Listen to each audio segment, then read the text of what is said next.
News coverage continues out of Mumbai, India. We're continuing to follow the deadly coordinated terror attacks there across the city. More than 80 people have been killed. బులెటిన్లో breaking news చూస్తున్నాం. హైదరాబాద్లో మరో drugs rocket బయటపడింది. ఈసారి ఏకంగా kilo drugs దొరికాయి. దేశ రాజధానిలో దారుణం జరిగింది. తన బస్సులో ఓ యువతి అత్యాచారానికి గురైంది. Srinivas, who allegedly poured acid on the final year engineering college student. మహిళలకు ఎక్కడా రక్షణ లేకుండా పోతోంది. ఆఖరికి రక్షణ కల్పించాల్సిన పోలీసులు కూడా మృగాల్లా ప్రవర్తిస్తుండటం సభ్య సమాజం తలదించుకునేలా చేస్తోంది.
జెండా ఊపు సార్. ఇంకో ఇద్దరిని తీసుకొచ్చి పెట్ట.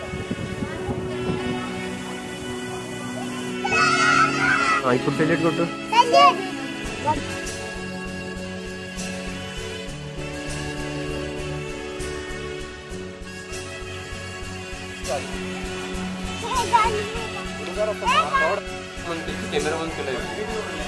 కెమెరా